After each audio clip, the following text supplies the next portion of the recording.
Hindustan institute में आप सभी का तहे दिल से बहुत बहुत स्वागत है।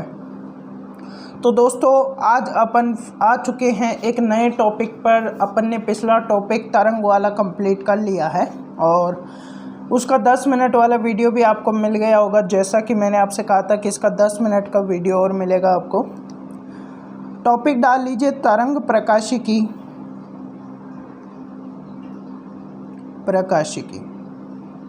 पहले तरंग प्रकाशिकी पढ़ेंगे क्योंकि तरंग प्रकाशिकी में अपने को बहुत कुछ पढ़ना है। उसके बाद पढ़ेंगे किरण प्रकाशिकी। किरण प्रकाशिकी में अपने को सूक्ष्मदर्शी और दूरदर्शी पढ़ना है, उसके अलावा कुछ नहीं पढ़ना। आपको आज PDF नोट्स भी मिल गया होगा तरंग का, जो मैंने नोट्स आपको क्लास में ही बनवाए थे स्क्रीन के ऊपर, वही नोट्स PDF फॉर्म में आपको मिल गए होंगे। उससे नोट्स बना लेना देख के अच्छे से और अपने तैयारी को अच्छी कर लेना। तो नोट्स उसमें से बना लेना देख के, वही चीज़ें हैं जो नोट्स में हैं। अच्छे वो लगे मुझे, इसलिए मैंने प्रोवाइड करवा दिए। अब अपन बात करते हैं, जैसा कि आपने देखा होगा व्यतिकरण के मतलब जो है तरंग प्रकाशिकी के अंतर्गत सबसे पहला जो टॉपिक आता है वो आता है व्यतिकरण। और व्यतिकरण के बारे में मैं आपको तरंग के अंदर अच्छे से डिटेल में समझा चुका हूँ। तो व्यतिकरण की जो फॉर्मूले हैं, संपोषी व्यतिकरण, विनाशी व्यतिकरण, उसके सभी फॉर्मूले, व्यतिकरण की संपूर्ण जानकारियाँ पिछले वाले चैप्टर में दे चुका हूँ। और जिसको भी उसके बारे में नहीं पता है जाके देखिए, उस चैप्टर को समझिए, नोट्स प्रिपेयर कीजिए और फिर इस चैप्टर पे आइए। अब व्यतिकरण पिछले चैप्टर में पढ़ा चुका हूँ, तो चूँकि इस चैप्टर में व्यतिकरण को नहीं पढ़ाने वाला हूँ, मैं ओनली रिवीजन कराऊंगा और कुछ इम्पोर्टेंट बातें जो कि यहाँ पर व्यतिकरण से रिलेटेड है, जो कि मैंने तरंग में नहीं कराई, वो ही बताऊंगा। उसके अलावा कुछ नहीं बताऊंगा। बाकी जितनी भी व्यतिकरण की बातें हैं वो वहीं से आपको पढ़नी पड़ेगी। एक ही बात है, यहाँ पे भी वही व्यतिकरण आएगा। तरंग अपन ने किसकी व्यतिकरण पढ़ी थी? तरंग की व्यतिकरण। और यहाँ पर अपन क्या पढ़ रहे हैं? तरंग प्रकाशिकी, यानी बात तो तरंग की कर रहे हैं ना, तो इसलिए व्यतिकरण वहीं से प्रिपेयर करो। बस उसमें प्रकाश का यूज़ कर लेना। वहाँ पे केवल तरंग का यूज़ किया गया था, यहाँ पे प्रकाश का यूज़ कर लेना, ठीक है।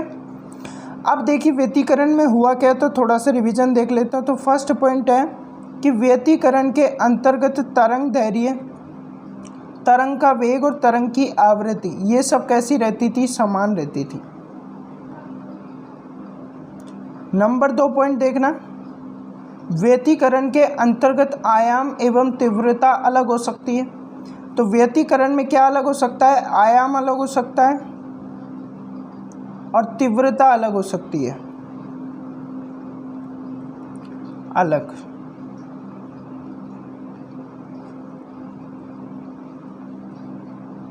ठीक है, तो ये तो हो गए व्यतिकरण के 2 पॉइंट। नंबर 3 पॉइंट यहाँ पे देखना, व्यतिकरण के अंतर्गत जो कलांतर है वो नियत रहेगा। कलांतर कैसा रहेगा? नियत रहेगा। नियत का मतलब ये है कि अगर यहाँ पर कलांतर फाई 0 है तो 0 ही रहेगा। अगर फाई का मान कुछ है, फाई का कुछ यहाँ पे वैल्यू है, तो वो निश्चित रहेगी। ऐसा नहीं है कि वो बढ़ेगी या घटेगी। कैसी रहेगी? निश्चित रहेगी। क्लियर। नंबर 4 पॉइंट देखना, चौथा पॉइंट कहता है कि ध्रुवण तल समान रहेगा। ध्रुवण तल समान रहेगा। क्लियर। तो ये 4 पॉइंट तो हो गए हमारे पास यहाँ पे क्लियर। उसके बाद व्यतिकरण में आपने क्या पढ़ा था? वहाँ पे व्यतिकरण में आपने पढ़ा था कि कहीं पे तो ऊर्जा ज़्यादा होगी और कहीं पे ऊर्जा कम होगी। जहाँ पे ज़्यादा ऊर्जा होगी वहाँ पे संपोषी व्यतिकरण हुआ है और जहाँ पे कम ऊर्जा होगी वहाँ पे विनाशी व्यतिकरण हुआ है। भाई यही तो बात अपन ने वहाँ पे की थी, लेकिन यहाँ पे उल्टा कर दो। यहाँ पे होगा ये, कहीं पे तो ज़्यादा प्रकाश होगा और कहीं पे क्या होगा? प्रकाश होगा ही नहीं। तो इस तरह की आपको प्लेटें जो है आपको पट्टिकाएँ दिखाई देगी, जिसमें पहली पट्टिका में तो क्या है? खूब जमकर प्रकाश आपको दिखाई देगा। तो इसमें तो प्रकाश है, और दूसरी पट्टिका में आपको क्या दिखाई देगा, अंधेरा। फिर तीसरी पट्टिका में आपको प्रकाश दिखाई देगा, फिर आपको क्या दिखाई दे रहा है, अंधेरा, फिर प्रकाश दिखाई दे रहा है। तो इस तरह यहाँ पे तो क्या हो रहा है, संपोषी व्यतिकरण, और यहाँ पे क्या हो रहा है, विनाशी व्यतिकरण। क्लियर? ये तो हो गई संपोषी और विनाशी की बात। उसके बाद देखो यहाँ पर इसे हम दीप्त कहेंगे। क्या कहेंगे, दीप्त। और इसे हम क्या कहेंगे, अदीप्त। अदीप्त का मतलब होता है जो चमके ना, और दीप्त का मतलब होता है जो चमके। यानी अदीप्त वह है जहाँ पे प्रकाश नहीं पहुँच रहा, और दीप्त वह है जहाँ पे प्रकाश पहुँच रहा है। और ये जो पट्टिकाएँ आपको दिखाई दे रही है, ये जो पट्टिका आपको दिखाई दे रही है, इन पट्टिका को हम यहाँ पे फ्रिंज कहते हैं। क्या कहते हैं, फ्रिंज। क्लियर?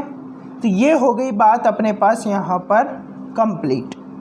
तो अच्छे से आप स्क्रीनशॉट ले लीजिए, देख लीजिए एक बार। और जो है इसका थोड़ा बैकग्राउंड का कलर चेंज करना चाहिए मुझे, अच्छा नहीं लिख रहा है ये, तो देखते हैं कौन सा रखते हैं। ये ठीक है ना, ग्रीन ही सही है ना, ग्रीन ठीक रहेगा, ये ठीक है। ठीक है, उसके बाद देखिए ये तो हो गई कुछ बातें अपनी यहाँ पर कंप्लीट। चलिए अब देखिए अपन आगे करते हैं बात, और कुछ पॉइंटों पे चर्चा करते हैं। नेक्स्ट पेज पे चलते हैं। अब देखिए यहाँ पर अपन ने व्यतिकरण की बात कर ली। अब एक न्यू टॉपिक यहाँ पे आता है, विवर्तन। चलिए व्यतिकरण को थोड़ा बाद में छेड़ते हैं, विवर्तन को थोड़ा बाद में छेड़ते हैं। पहले व्यतिकरण के एक दो पॉइंट और देख लो। व्यतिकरण में नेक्स्ट जो पॉइंट रहेगा यहाँ पे ये रहेगा, जो व्यतिकरण होता है उसमें चमकीले प्रिज्म जितने भी चमकीले प्रिज्म होते हैं, फ्रिंज बोलेंगे, प्रिज्म थोड़ी ना बोलेंगे, ठीक है। जितने भी चमकीले फ्रिंज होते हैं उन सभी की जो तीव्रता होती है वो समान होती है। तो यानी देखो यहाँ पे जितने भी चमकीले फ्रिंज आपको दिखाई दे रहे हैं, इनकी तीव्रता कैसी है, समान है। ठीक है, ऐसा नहीं है कि किसी की तीव्रता अलग है और किसी की तीव्रता अलग है, ऐसा नहीं है। सभी की तीव्रता यहाँ पे कैसी है, समान है। तो यहाँ पे एक पॉइंट ये लिखना कि दीप्त फ्रिंज में, एक मिनट, हाँ, दीप्त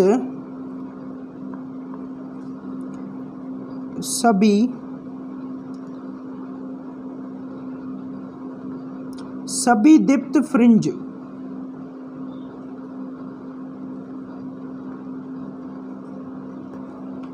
की तीव्रता समान,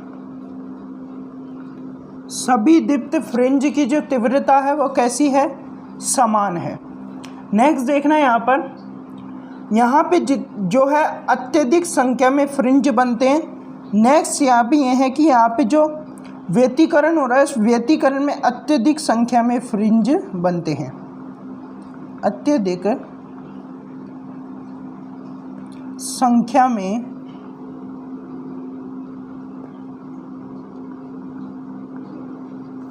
फ्रिंज बनते हैं। तो अत्यधिक संख्या में यहाँ पर क्या बनते हैं, फ्रिंज बनते हैं। ठीक है, उसके बाद यहाँ पे जो विपर्यास होता है वो बड़ा अच्छा होता है। यहाँ पे जो विपर्यास होता है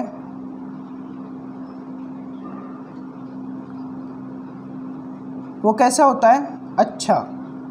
सर ये विपर्यास क्या होता है? तो विपर्यास का मतलब होता है कि जितने भी फ्रिंज हैं वो अगर चमकीले हैं तो हमें दिखाई देंगे कि ये चमकीले हैं, और चमकीले नहीं हैं तो हमको दिखाई देंगे कि यहाँ पर अंधेरा है। तो साफ साफ हमें एक एक पट्टी का, एक एक फ्रिंज का पता चलेगा कि ये दीप्त है या अदीप्त है। तो विपर्यास का सही और सीधा मतलब यह होता है। नेक्स्ट एक और पॉइंट यहाँ पे देखना।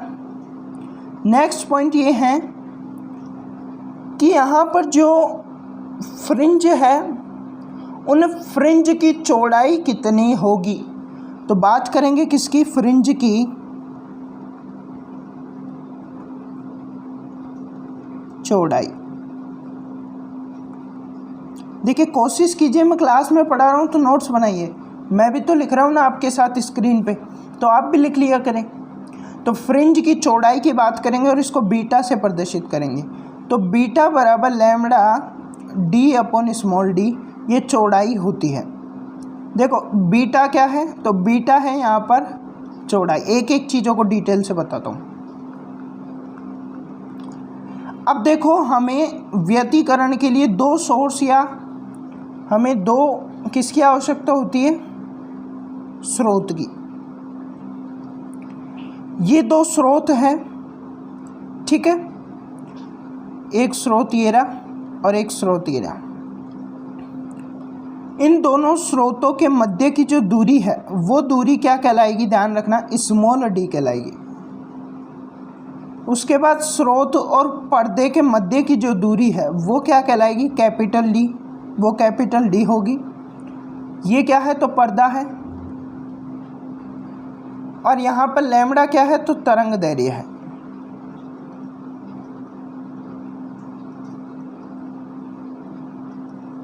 तो इस तरह हमारे पास जो चौड़ाई है फ्रिंज की वो उसका सूत्र ये है, और ये आपको ध्यान में रखना है। अब देखिए इसके बाद अपना व्यतिकरण से संबंधित जो बातें थी वो कंप्लीट होती है। उसके बाद अपन विवर्तन की बातें करेंगे। तो नेक्स्ट टॉपिक डाल लीजिए विवर्तन। ये विवर्तन होता क्या है,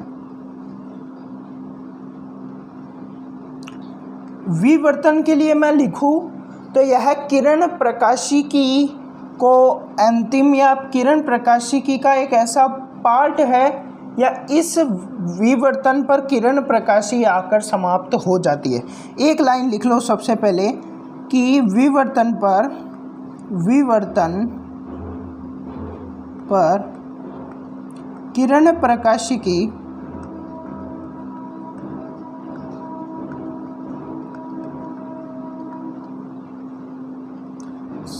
समाप्त हो जाती है। समाप्त कैसे हो जाती है सर, देखो विवर्तन का मतलब समझो। विवर्तन का मतलब क्या होता है, देखो एक ऐसा, ये देखिए एक ऐसा ये है हमारे पास, एक पट्टी का ये और एक पट्टी का ये, क्लियर, और ये है एक पर्दा। अब इस पर्दे के ऊपर यहाँ से आती है, ये कोई वस्तु है और इस वस्तु से या कोई स्रोत है, प्रकाश का क्या है, स्रोत। इस स्रोत से कोई प्रकाश यहाँ पर सीधा आता है और यहाँ से भी क्या आता है, सीधा आता है और सीधा पर्दे पे चला जाता है। तो हमने क्या देखा, हमने देखा कि यह क्षेत्र तो कैसा हो जाएगा, दीप्त हो जाएगा। कैसा हो जाएगा, दीप्त। और बाकी जो क्षेत्र ये आपको दिखाई दे रहा है ये कैसा हो जाएगा, छाया वाला। यहाँ पे क्या दिखाई देगी आपको, छाया, छायांकित भाग हो जाएगा। लेकिन जो विवर्तन है क्या कहता है, विवर्तन कहता है कि अगर जो छिद्र यहाँ पे ये बना हुआ है, यह छिद्र आने वाली प्रकाश किरण या प्रकाश तरंग की कोटि का हो तो आने वाला प्रकाश यहाँ से मुड़ जाएगा, यानी अपने पथ से क्या हो जाता है, विचलित हो जाता है। तो छायांकित भाग में भी क्या हो जाता है, उजाला हो जाता है। छायांकित भाग भी क्या हो जाता है, दीप्तमान हो जाता है। पहले छायांकित पहले रोशनी वाला है, दीप्त भाग इतना था, विवर्तन के बाद दीप्त भाग इतना हो जाता है। तो दीप्त भाग जो दीप्तिमान भाग वो बढ़ जाता है, किसके बाद, विवर्तन के बाद। तो विवर्तन क्या कहता है, सिंपल समझ लो, विवर्तन के अंतर्गत आने वाला प्रकाश वो मुड़ जाता है और छायांकित भाग में भी क्या पहुंच जाता है, प्रकाश पहुंच जाता है। पर इसकी एक शर्त है, वो शर्त क्या है कि जो छिद्र की कोटि है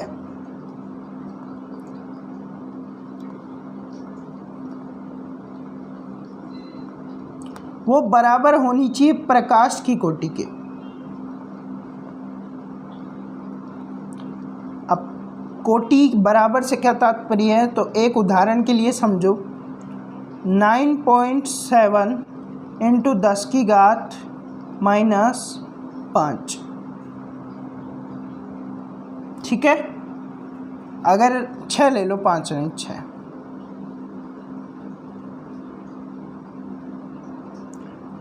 7.1 इंटू 10 की घात -6। तो लगभग अगर देखा जाए तो इन दोनों की कोटियाँ कैसी है, बराबर है, यानी 10 की घात -6 10 की घात -6 बराबर कोटि के हैं। तो सर इसका मतलब 22.1 गुणा 10 की घात -6 ये भी बराबर कोटि का हुआ? नहीं। क्यों? क्योंकि अगर एक पॉइंट हटाएंगे तो क्या हो जाएगा, 2.21 बटा में 10 इंटू 10 की घात -6, इसको ऊपर ले जाएंगे तो 2.21 गुणा 10 की घात -7 हो जाएगा। तो ये बराबर कोटि का नहीं हुआ, लेकिन ये बराबर कोटि के हैं। तो समान कोटि से हमारा क्या मतलब है वो मैं आपको बता रहा हूँ। तो समान कोटि से हमारा मतलब यह है। क्लियर? अब देखिए, हम अगर बात करें प्रकाश किरण की जो कोटि है या प्रकाश तरंग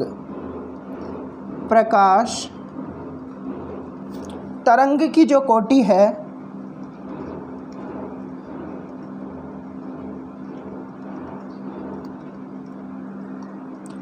प्रकाश तरंग की जो कोटि है अत्यंत छोटी होती है। कैसी होती है? छोटी होती है। अगर प्रकाश तरंग की कोटि अत्यधिक छोटी होगी तो छिद्र को भी उसी कोटि का होना पड़ेगा। अगर विवर्तन चाहिए तो छिद्र को भी कैसा होना पड़ेगा? विवर्तन के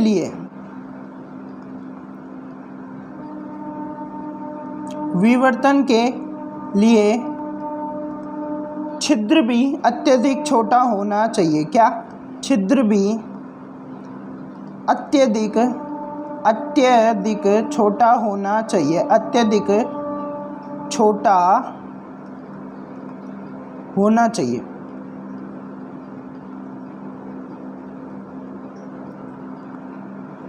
तो इसका मतलब सर इतना छोटा छिद्र हमारे दैनिक जीवन में संभव नहीं है। और दैनिक जीवन में अगर इतना छोटा छिद्र संभव नहीं है तो दैनिक जीवन में विवर्तन संभव नहीं होगा। बट विवर्तन होता है, ध्यान रखना, बट दैनिक जीवन में नहीं होता। तो एक पॉइंट और लिखो कि दैनिक जीवन में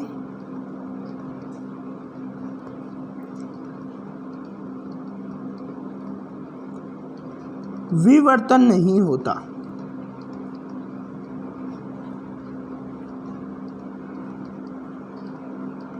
दैनिक जीवन में विवर्तन नहीं होगा। कारण अगर लिखना चाहो, अत्यधिक छोटा छिद्र।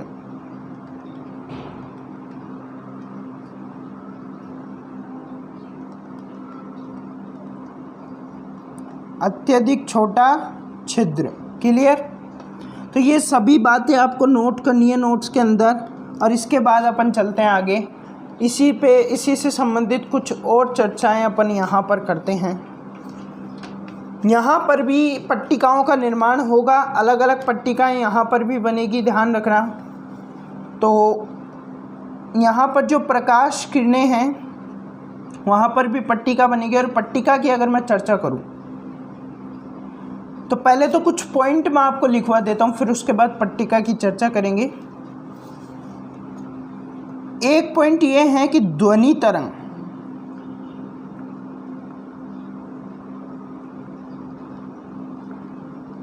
क्या ध्वनि तरंग में विवर्तन होता है? अगर मैं आपसे पूछूं क्या ध्वनि तरंग में विवर्तन होता है? हाँ, होता है। लेकिन ध्वनि तरंग में प्रकाश तरंग की तरह इतनी ज़्यादा शर्त नियम लागू नहीं होते हैं। ध्वनि तरंग में भी होता है, बट यहाँ पर जैसे ये कोई बिल्डिंग है और एक और बिल्डिंग ये है, अगर ध्वनि तरंग में नहीं होता, क्या नहीं होता?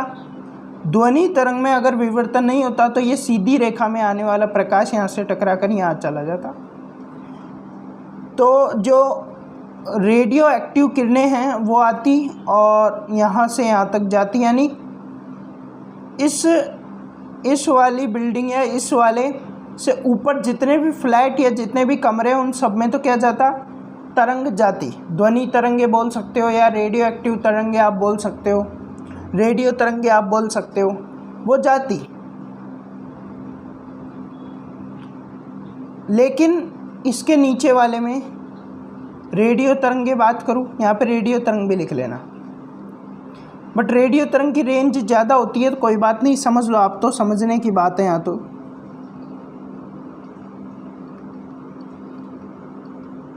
तो रेडियो तरंग की बात इसी में अपन कर रहे हैं। तो ध्वनि तरंग है वो यहाँ, रेडियो तरंग यहीं पे आके रुक जाती, नीचे नहीं जाती।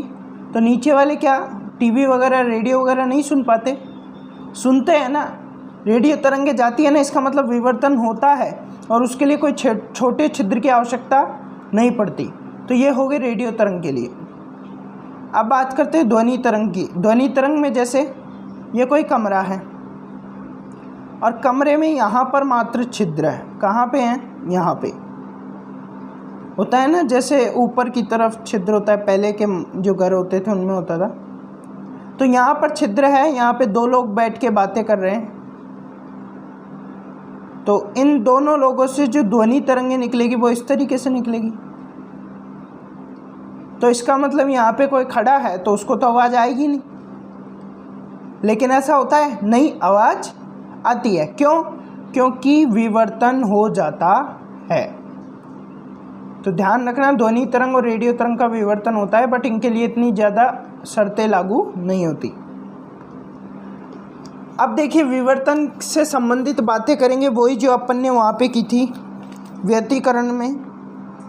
तो टॉपिक डाल लो वापस, विवर्तन।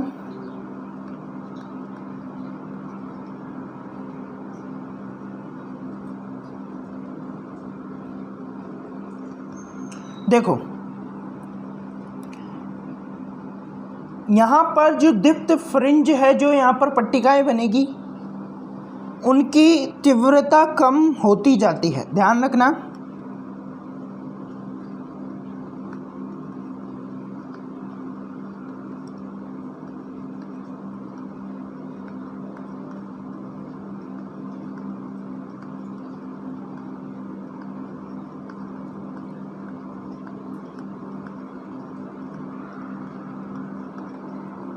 दीप्त फ्रिंज की तीव्रता कम होती जाती है। इसका मतलब ये है, जैसे कि ये हमारे पास कोई पर्दा है, इस पर्दे के अंदर आपको यहाँ पर तो ज़्यादा प्रकाश दिखाई देगा, क्लियर। फिर जैसे ही हम थोड़ा सा इससे दूर हटेंगे तो यहाँ पर थोड़ा कम प्रकाश दिखाई देगा। फिर जैसे हम थोड़ा और दूर हटेंगे और जो और भी पट्टिकाएं होगी उनको देखेंगे तो वहाँ और भी कम हल्का प्रकाश दिखाई देगा। फिर हम और हटेंगे तो और हल्का दिखाई देगा। और फाइनली जब हम देखेंगे तो प्रकाश यहाँ पे ज़्यादा था, फिर और कम हुआ और कम हुआ। तो तीव्रताएं कैसी होती जाती है, इसकी कम होती जाती है। तो तीव्रताओं का ये प्रोसेस आपको समझना था। नेक्स्ट देखिए, आगे देखिए नेक्स्ट पॉइंट क्या है। एक मिनट, ये दीप्त भी अच्छे से लिख देता हूँ, नहीं तो समझ में नहीं आएगा, बाद में नोट्स में प्रोवाइड कराऊंगा। तो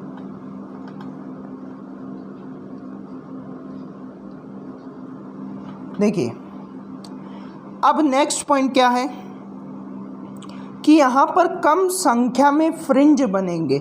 जैसा कि अपने व्यतिकरण में देखे थे ज़्यादा संख्या में फ्रिंज बन रहे थे, लेकिन विवर्तन में कम संख्या में फ्रिंज बनते हैं।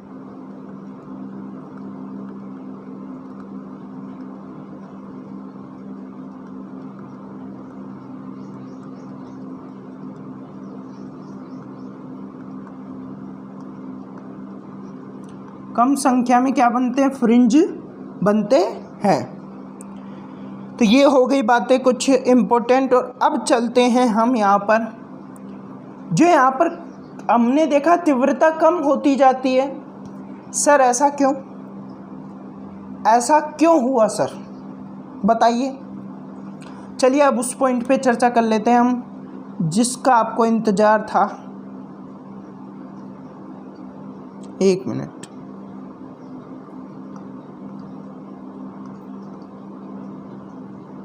अपन इसका ले लेते हैं ग्रीन डार्क, नहीं लाइट, ठीक है। ये है एक पर्दा और इस पर्दे के पास यहाँ से ये रहा एक छिद्र, ठीक है।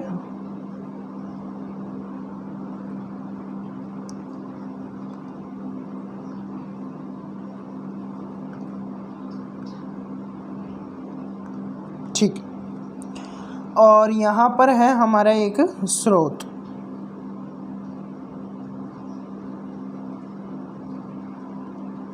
देखो अगर मैं बात करूँ यहाँ पर केंद्रीय फ्रिंज की,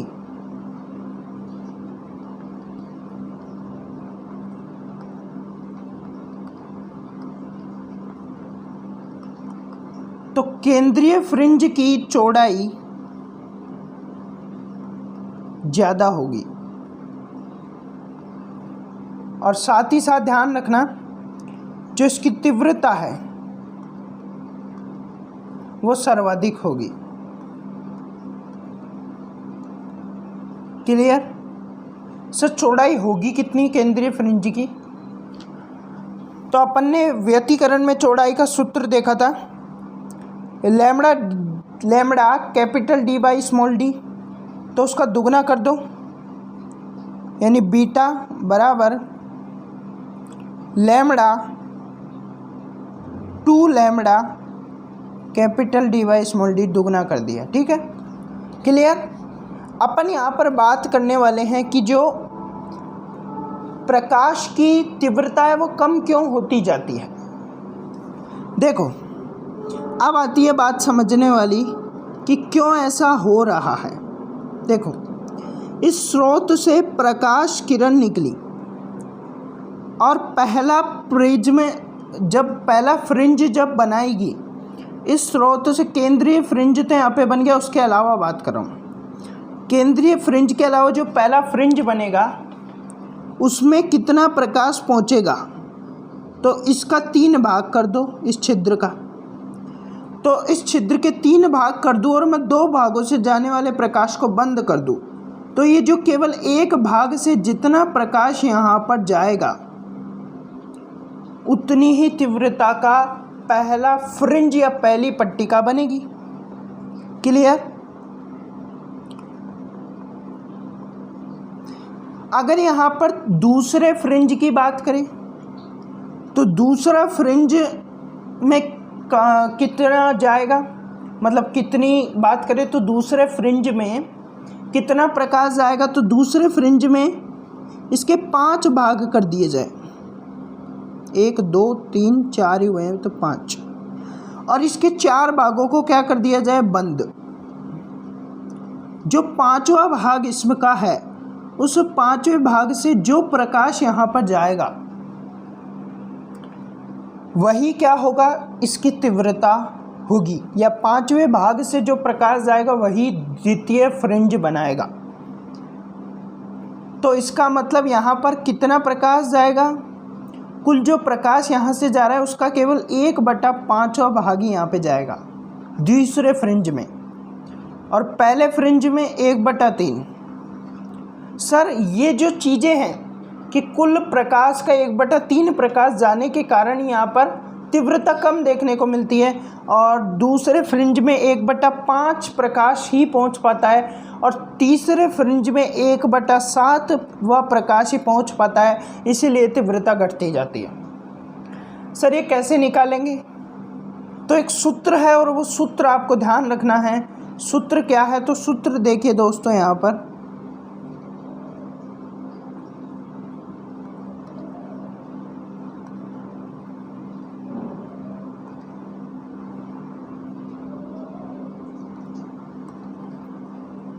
देखो, सूत्र यहाँ पर है nth फ्रिंज के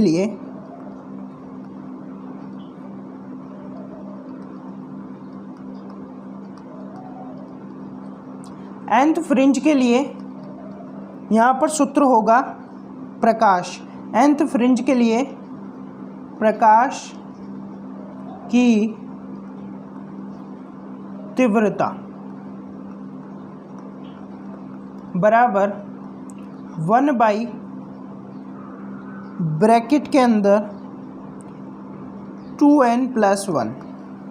अब एग्जाम्पल यहाँ पे ले लेते हैं अपन। एग्जाम्पल के लिए फॉर एग्जाम्पल यहाँ पर मान लो चौथे फ्रिंज की बात को,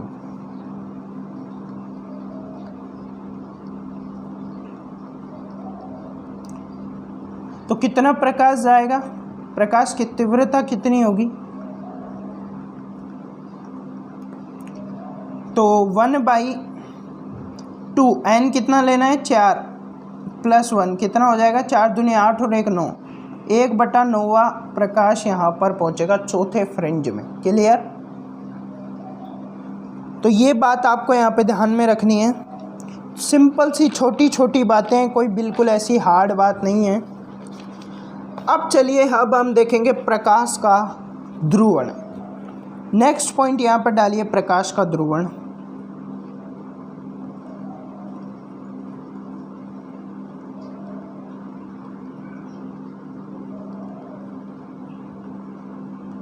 देखिए ये कोई प्रकाश है, तो इस प्रकाश में विद्युत क्षेत्र, ये प्रकाश तरंग है, तो इस प्रकाश तरंग में विद्युत क्षेत्र और चुंबकीय क्षेत्र दोनों होंगे।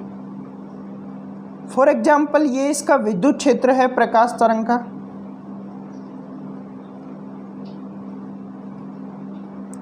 ये इस प्रकाश तरंग का क्या है, विद्युत क्षेत्र।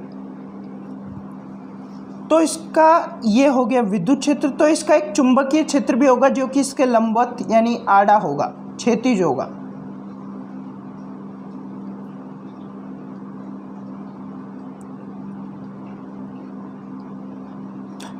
ये हो गया इसका चुंबकीय क्षेत्र, मैग्नेटिक इफेक्ट। क्लियर। चुंबकीय प्रभाव तो नहीं कह सकते, चुंबकीय क्षेत्र कहेंगे, मैग्नेटिक फील्ड एम से लिख रहा हूं। ठीक है। ये प्रकाश किरण है और इस प्रकाश किरण में जो कण कंपन कर रहे हैं उनका ये हो गया विद्युत क्षेत्र, ये हो गया चुंबकीय क्षेत्र। तो क्या होता है, कुछ प्रकाश किरणें ऐसी होती है जिनमें ये जो विद्युत क्षेत्र है वो कभी तो कैसा होता है, ऊर्ध्वाधर होता है और कभी क्षैतिज होता है। कभी कैसा होता है, क्षैतिज, फिर हो जाता है ऊर्ध्वाधर, कभी फिर क्षैतिज हो जा रहा है। यानी ये कभी निश्चित नहीं हो रहा है, एक निश्चित तल में विद्युत क्षेत्र नहीं है। कभी तो ऊर्ध्वाधर हो रहा है, कभी क्या हो रहा है, क्षैतिज हो रहा है। तो इस प्रकार के प्रकाश को हम अध्रुवीय प्रकाश कहते हैं।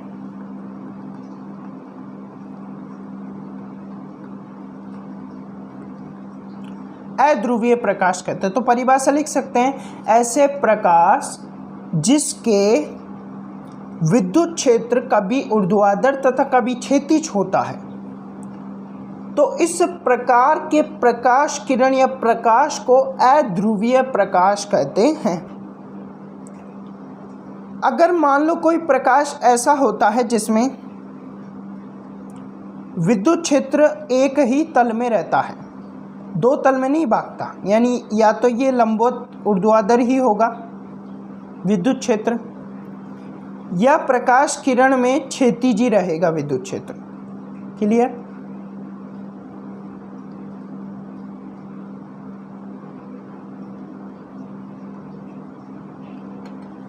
तो इस प्रकार के प्रकाश को हम यहाँ पर ध्रुवीय प्रकाश कहते हैं।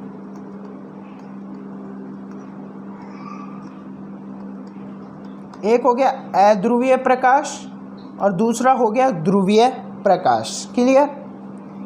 अब देखिए ध्रुवीय प्रकाश ऐसे ही आसानी से प्राप्त तो होता नहीं है, तो कैसे प्राप्त किया जा सकता है? तो देखिए यहाँ पर ये कोई एक स्लाइड है,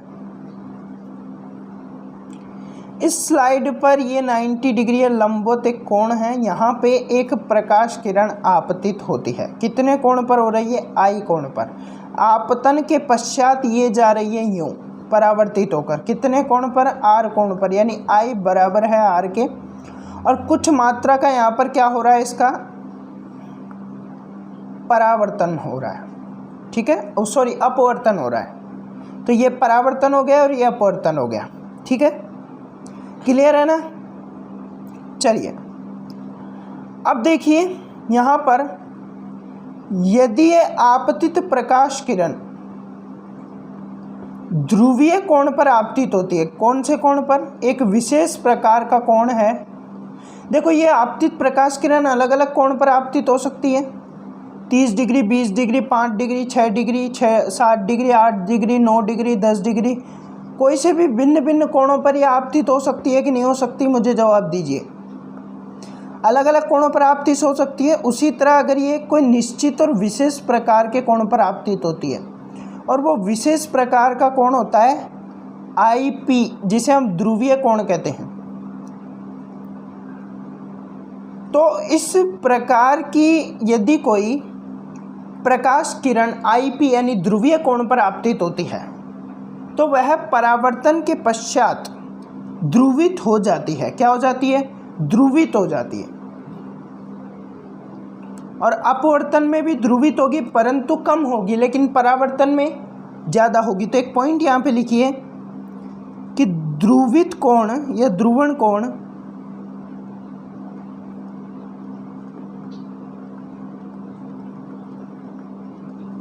ध्रुवित कोण पर आपतित प्रकाश किरण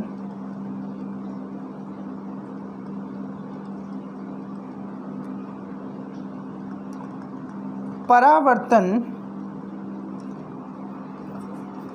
के पश्चात ध्रुवित हो जाती है।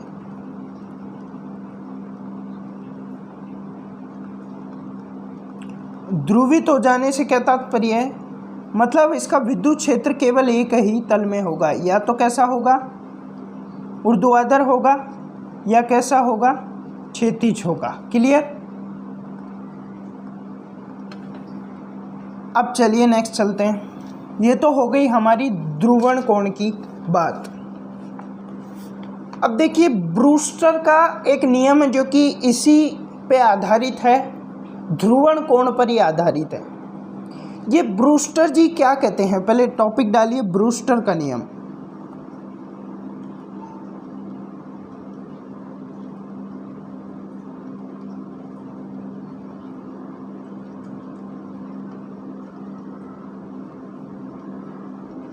ये ब्रूस्टर जी का नियम क्या कहता है? ये ब्रूस्टर जी का नियम कहता है कि जो माध्यम का अपवर्तनांक होता है, जो माध्यम का अपवर्तनांक होता है, वह अपवर्तनांक बराबर होता है tan IP, यानी tan स्पर्श ज्या के बराबर होता है। वापस सुनना, जो माध्यम का अपवर्तनांक होता है वह tan स्पर्श ज्या के बराबर होता है, यानी tan IP के बराबर होता है। तो यहाँ से आप माध्यम का अपवर्तनांक निकाल सकते हैं, और अगर अपवर्तनांक दिया है तो आप यहाँ से ध्रुवण कोण IP निकाल सकते हैं। तो IP बराबर tan इनवर्स म्यू, तो IP भी हम निकाल सकते हैं यहाँ से। क्लियर।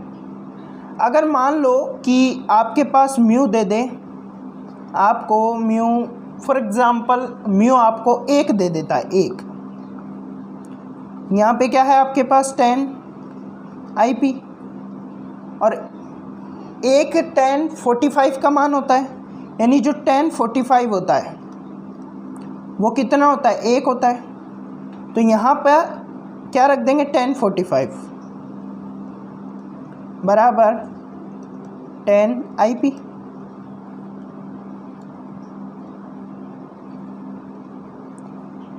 अब देखो tan से tan गया तो ध्रुवण कोण IP बराबर कितना हो गया, 45।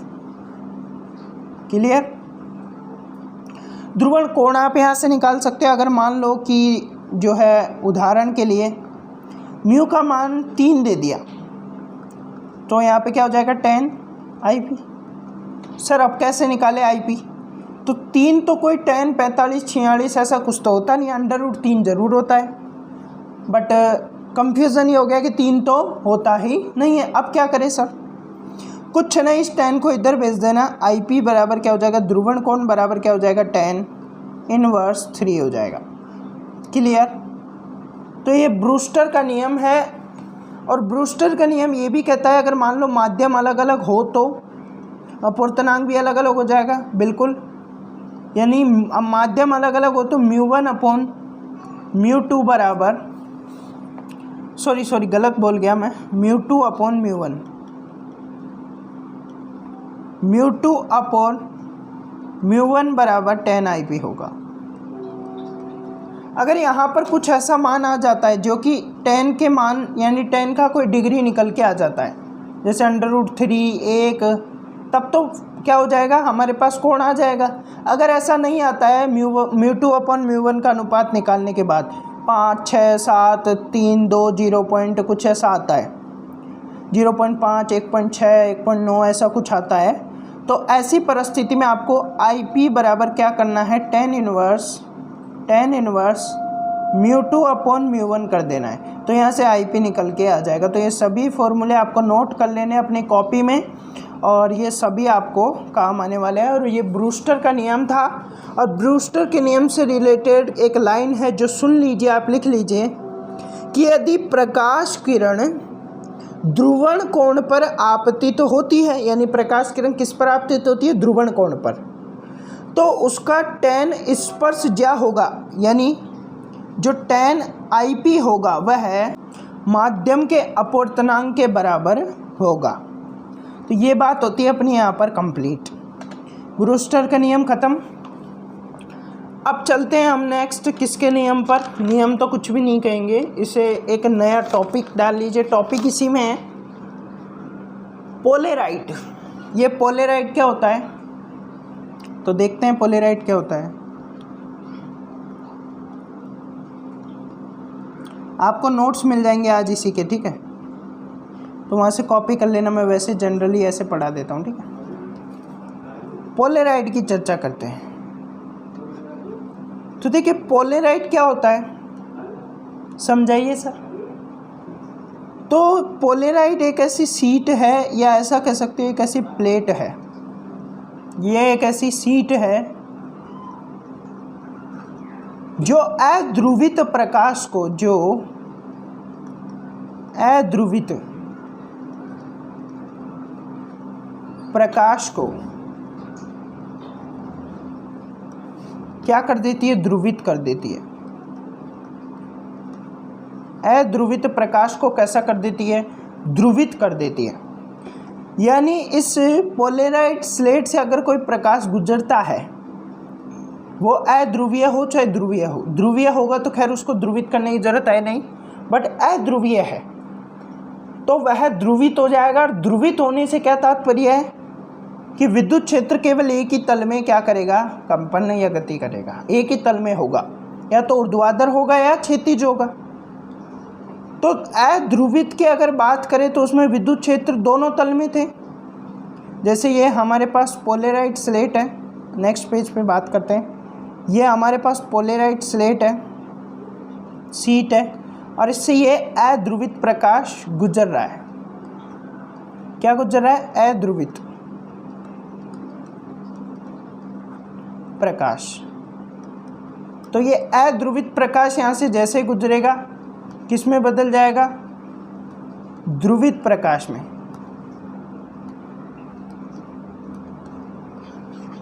ध्रुवित प्रकाश में बदल जाएगा। इसका मतलब यहाँ पे तो क्या था, कभी तो ऊर्ध्वाधर था, कभी क्षैतिज था, कभी ऊर्ध्वाधर था, कभी क्षैतिज था, लेकिन यहाँ पे आते ही मतलब यहाँ पे तो ये दोनों तल में था। क्या कहेंगे यहाँ पे, तो ये विद्युत क्षेत्र दोनों तल में, और यहाँ पे विद्युत क्षेत्र E केवल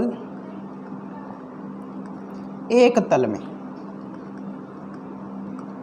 केवल कितने तल में होगा, एक तल में। इसका मतलब यहाँ पे आधा हो जाएगा विद्युत क्षेत्र।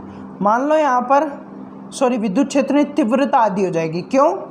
क्योंकि विद्युत क्षेत्र यहाँ पे दो तल में है तो तीव्रता ज़्यादा है।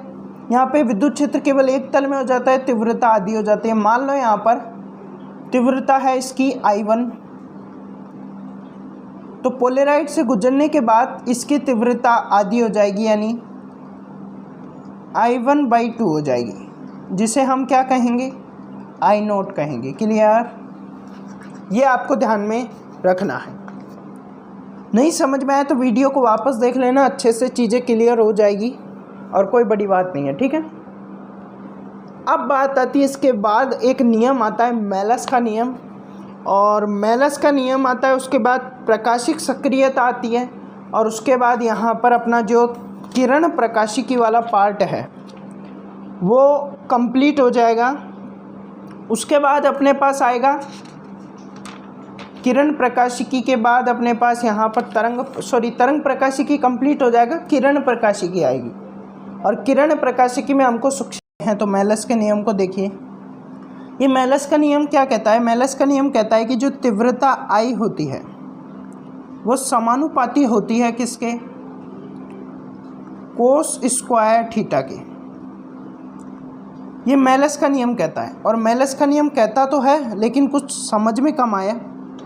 आप ऐसा सोच रहे होंगे कि समझ में कम आया, तो कोई बात नहीं दोस्तों, मैं डिटेल में समझाता हूँ।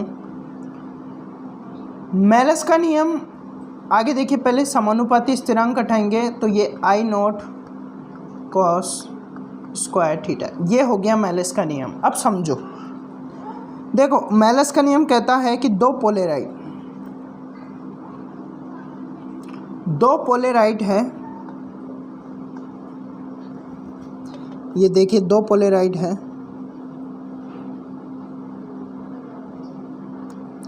और दोनों थीटा कोण पर है। ठीक है, ये दो पोलेराइड है, दोनों थीटा कोण पर स्थित है।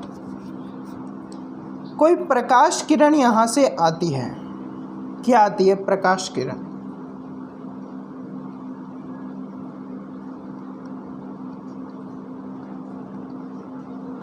ये प्रकाश किरण जैसे ही इस पहले पोलेराइड से गुजरती है तो यहाँ पे इसकी जो तीव्रता है वो I0 हो जाती है। फिर उसके बाद दूसरे पोलेराइड से गुजरती है, पहला पोलेराइड और ये दूसरा पोलेराइड। जैसे ही दूसरे से गुजरती है इसकी तीव्रता यहाँ पर क्या हो जाती है, I हो जाती है। ठीक है, तो यहाँ पर ये मेलस का नियम कहता है कि जो ये तीव्रता I है ये बराबर होती है I0 into cos square theta. I0 क्या है, तो I0 जो प्रकाश किरण पहले पोलेराइड से गुजर के दोनों पोलेराइड के मध्य है उस प्रकाश की तीव्रता, यानी ये प्रकाश किरण यहाँ से पहले पोलेराइड से प्रवेश करती है, और प्रवेश करने के बाद जो इसकी तीव्रता हो जाती है, और जो यहाँ पे ये अध्यारोपित होती है, यानी यहाँ पर जो दूसरे पोलेराइड पे ये प्रकाश किरण अध्यारोपित हो रही है उसके मध्य में जो इसकी तीव्रता है वो क्या है, I0। अध्यारोपण के पश्चात ये बाहर निकल रही है, अब इसकी तीव्रता I हो जाती है, यानी जो बाहर निकल गई इस प्रकाश किरण की जो तीव्रता I है वो बराबर होगी किसके, बराबर किसके होगी, I0, यानी इन दोनों पोलेराइडों के मध्य की तीव्रता इंटू कोस स्क्वायर थीटा। ये थीटा क्या है, तो थीटा इन दोनों पोलेराइड के मध्य का कोण है। तो ये कहता है हमारा मेलस का नियम। क्लियर? ये बात आपको यहाँ पे ध्यान में रखनी है। अब मेलस का नियम कैसे अप्लाई करना है, कैसे क्वेश्चन यहाँ पे आते हैं, बस एग्जाम्पल देखते हैं यहाँ पर मेलस के नियम से रिलेटेड। आपको मेलस के नियम को लैब असिस्टेंट के लिए बहुत ज़्यादा डिटेल में बहुत ज़्यादा घुमा फिरा के पढ़ाया जाता है। लेकिन मैंने जो पढ़ा दिया वो सूत्र ही आपको बार बार घुमा घुमा के पढ़ाएंगे, अलग अलग सूत्र निकलवाएंगे, अलग अलग तरीके से पढ़वाएंगे, कोई फ़र्क नहीं पड़ता। मेलिस के नियम से क्वेश्चन कैसे आएगा, ध्यान रखना। ऐसे क्वेश्चन आएगा कि ये एक हमारे पास क्या है, पोलेराइट है, ये दूसरा पोलेराइट है, इन दोनों के मध्य का कोण 45 डिग्री, क्लियर, हाँ 45 डिग्री। और यहाँ से कोई प्रकाश किरण, कौन सी प्रकाश किरण, अध्रुवीय प्रकाश किरण,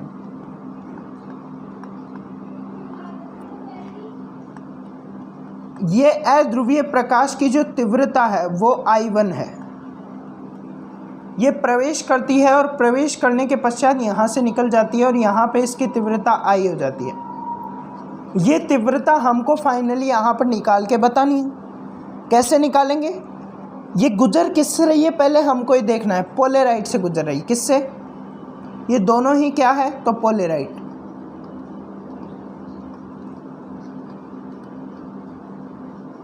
पोलेराइट से गुजर रही है तो मेलिस का नियम लगा दो भाई, कुछ भी नहीं, सिंपल क्वेश्चन है, सिंपल तरीके से सॉल्व हो जाएगा। मेलिस का नियम लगा दो। मेलिस का नियम क्या कहता है, मेलिस का नियम कहता है कि जो I है वो बराबर होता है I0 cos square theta.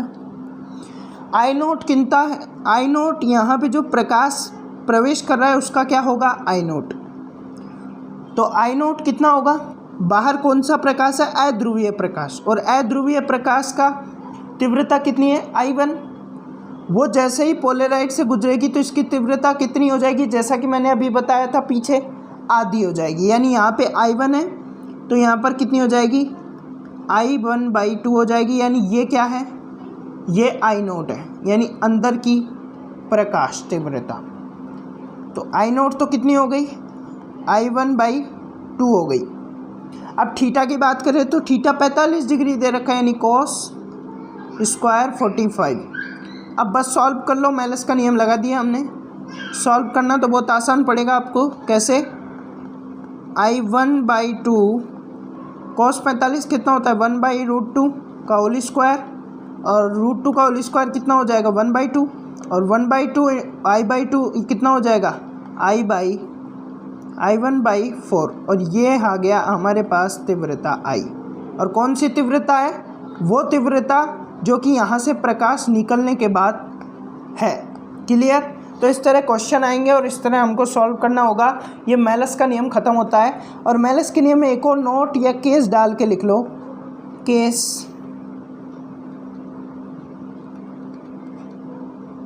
Case first. अगर मान लो दो पोलेराइड एक दूसरे के लंबवत 90 डिग्री पे हो, तब क्या होगा, सिंपल सी बात है, I बराबर I0 cos स्क्वायर 90, और cos 90 कितना होता है, 0। तो I बराबर क्या हो जाएगा, 0 हो जाएगा। क्या हो जाएगा, 0। ये बात आपको यहाँ पे ध्यान में रखनी है। अब ये मेलिस का नियम तो हुआ पूरा, और मेलिस के नियम से मिला छुटकारा जम के, तो समझ गए होंगे आप। एक छोटी सी बात और कर लेते हैं कि ये हमारे पास दो पोलेराइट है, ये थीटा कोण पर है, और यहाँ से जो प्रकाश प्रवेश कर रहा है वह ध्रुवीय प्रकाश है। तो क्या होगा, क्या है इसके अंदर प्रवेश करने के बाद, और इस ध्रुवीय प्रकाश का जो यहाँ पर तीव्रता है वो I0 है, तो क्या यहाँ पर प्रवेश करने के बाद इसकी तीव्रता I0/2 हो जाएगी, नहीं। ध्रुवीय प्रकाश, I0 का काम होता है अध्रुवीय प्रकाश को ध्रुवीय बनाना।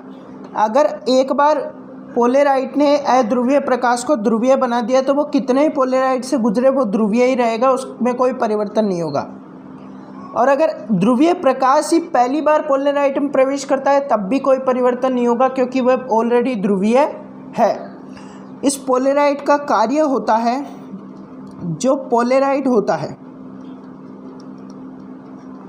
यह केवल अध्रुवीय प्रकाश,